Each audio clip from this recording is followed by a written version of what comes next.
Meus queridos irmãos, é sempre uma alegria muito grande estar aqui com vocês.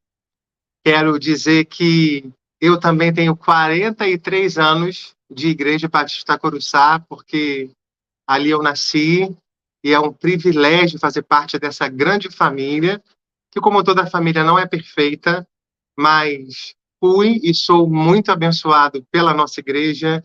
Tenho o privilégio de ver meus filhos também sendo abençoados e desejo que todos aqueles que, de alguma maneira, recebem alguma coisa que a nossa igreja faz, não é? No sentido de culto, de programações, possa também se sentir abençoado. Então, eu louvo a Deus pela vida da nossa igreja. E a nossa igreja é uma igreja que pensa sobre a família, pensa sobre as crianças, sobre a juventude, e por isso, então, hoje a gente vai falar sobre um assunto que não é só para as crianças, como o pastor Israel já adiantou lá no começo do nosso programa.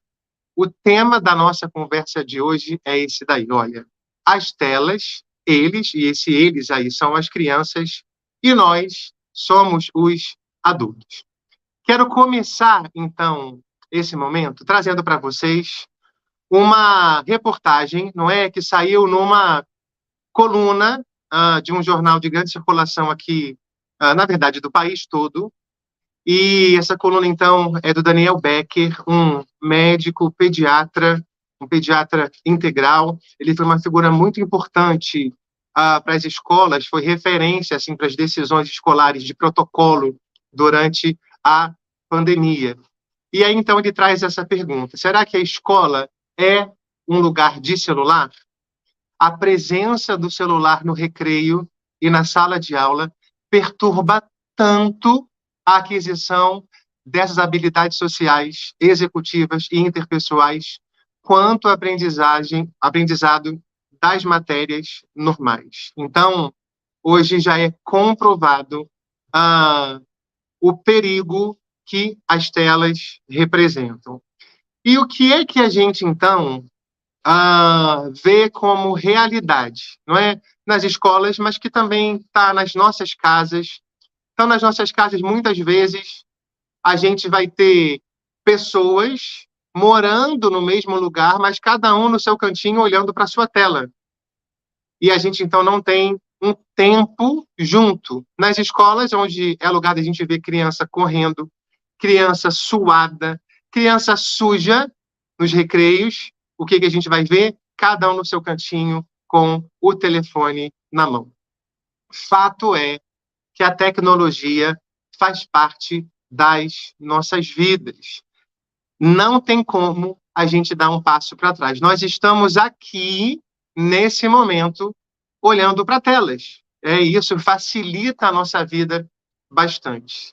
Só que isso também traz muitos prejuízos. Então, está aí uma foto com um retrato daquilo que a gente vê em todo canto que a gente vai. A gente, quando chega num lugar, a primeira coisa que a gente procura saber é se tem Wi-Fi ali, não é? Para a gente poder, então, entrar no nosso mundo das telas. Foi muito interessante porque eu e alguns irmãos da nossa igreja participamos de uma viagem onde a gente passou 36 horas num barco e eu digo para vocês que pela primeira vez eu fiquei quase 2 dias sem usar o telefone.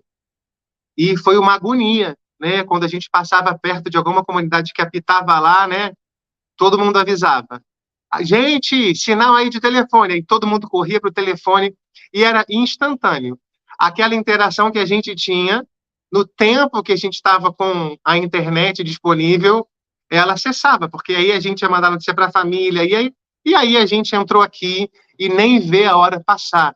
Eu acho que esse também é um grande perigo, não é? Então, de fato, a tecnologia faz parte, mas a gente precisa tomar muito cuidado, porque a tecnologia, ela faz parte da nossa vida, mas ela não pode ser a nossa vida. Vou repetir, a tecnologia, ela faz parte da nossa vida, mas ela não pode ser a nossa vida. Algumas coisas, elas ficam mais fáceis para a gente fazer através do telefone, não é? Então, se a gente está bravo, a gente escreve. Se a gente quer dizer até, né, quem tem dificuldade de expressar um sentimento, dizer eu te amo, pode escrever, isso é maravilhoso, mas isso não pode substituir o olho no olho, o eu te amo, o vem aqui, o vamos resolver, não é? Então, a tecnologia, ela não é a nossa vida. Pois então, diante desse problema aí, não é? O que é que a gente pode fazer? Os estudos têm comprovado, e eu acho isso uma coisa tão bonita que eu chego a me emocionar quando eu penso nisso, não é? Que a gente, quando tem contato com a natureza, a gente tem uma redução dos impactos negativos da tela nas nossas vidas. Gente, eu acho isso tão bonito porque a natureza, ela é essa coisa maravilhosa criada pelo nosso Deus. Então, quando estamos em contato com a natureza, também estamos em contato com esse Deus que a criou. E isso é uma coisa linda. Estudos comprovam que natureza, atividades ao ar livre, reduzem o impacto das telas nas nossas vidas. Então, o que a gente pode fazer para reduzir esses efeitos? Esse é o primeiro: aumentar o tempo de brincadeira ao ar livre. Quero dizer que eu penso que a criança, ela não tem capacidade de discernir se o telefone é bom para ela ou não. E não sou eu que digo, estudos já comprovam que não. Então, a gente precisa, enquanto família, também saber em que momento a gente vai presentear as crianças com um telefone, porque é cada vez mais comum crianças muito novas terem rede social, terem o seu telefone, terem o seu WhatsApp, e isso definitivamente não é saudável. Mas se a sua criança tem, você precisa, então, proporcionar atividades em contato com a natureza. A criança precisa da textura, da terra, de pegar pedra, do brincar, da interação com o outro.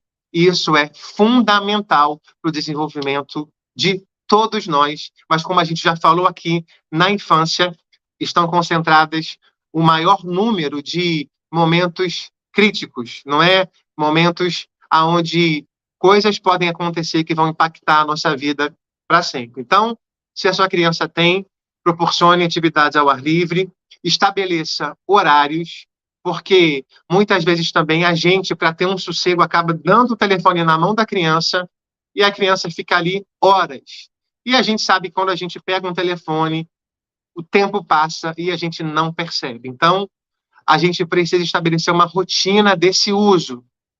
Eu, por exemplo, aqui em casa, uso um aplicativo que me permite, do meu aparelho, controlar o que o meu filho vê. Eu consigo desligar ou ligar o aparelho do meu aparelho, então isso me ajuda a controlar esses horários, não é? Uma dica aqui muito simples também, é muito importante, é que a gente possa aproveitar o tempo que a gente tem no carro, por exemplo, para conversar. No carro, não tem como a criança fugir, ela vai estar ali trancada com você. E muitas vezes a gente entra no carro e cada um pega o seu telefone e entra no seu mundinho também. Então, carro, viagem de carro é uma ótima oportunidade para a gente, então, estar junto em família, conversando, ouvindo uma música.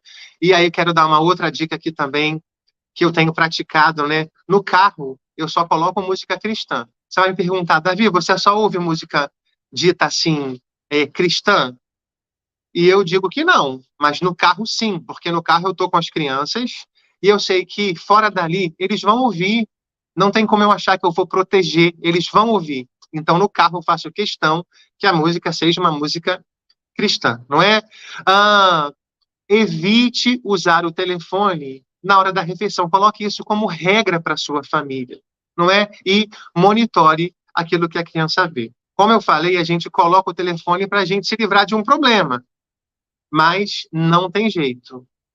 Eu ouço aqui em casa, o telefone é meu, o telefone é meu, mas você é meu filho, então eu vou ter que ver o que você está vendo aí, não é? Então a gente tem que pegar o telefone, há uma discussão em relação à privacidade, mas a criança não tem capacidade de discernir isso, então é nosso papel entrar nessa jogada, mesmo que isso cause inquietação para os nossos filhos. Eles vão ficar chateados, mas nós somos pais, somos responsáveis e precisamos fazer isso, mesmo que eles fiquem chateados.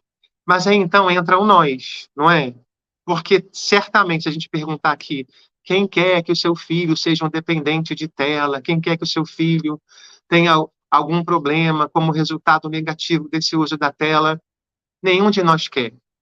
Mas então a gente precisa praticar aquilo que a gente fala para eles, porque as crianças elas aprendem por modelagem e por imitação. Então aquilo de faça o que eu digo, mas não faça o que eu faço, não vai funcionar. Porque a gente ouve, e ouve aqui em casa também. Ah, você me manda desligar o telefone, mas você está aí com o telefone, não é?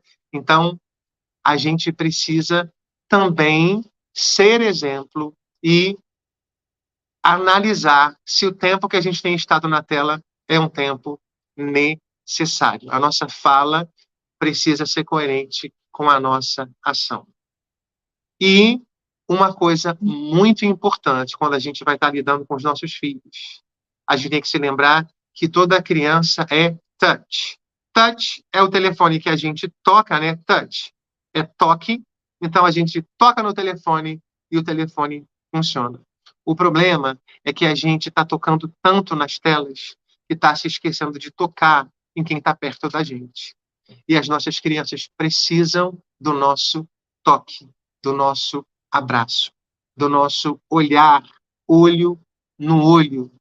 Elas precisam da nossa presença, não física no mesmo lugar, mas essa presença mesmo de coração, e aí vamos voltar aí para um tema que já foi falado aqui hoje, não é? Corpo, alma e espírito junto com elas. Nós somos seres humanos que precisamos de toque. Deus nos fez assim. Então, muito cuidado você com a sua vida, porque isso vai refletir aquilo que a sua criança faz em relação à tela. E não se esqueça, nada substitui o nosso toque. Olhe no olho, diga, e não deixe para depois, faça isso hoje, não perca essas oportunidades, para que então eu e você possamos contribuir para que as nossas crianças cresçam de maneira saudável e sejam adultos saudáveis. Um beijo para vocês, fiquem com Deus e até a próxima.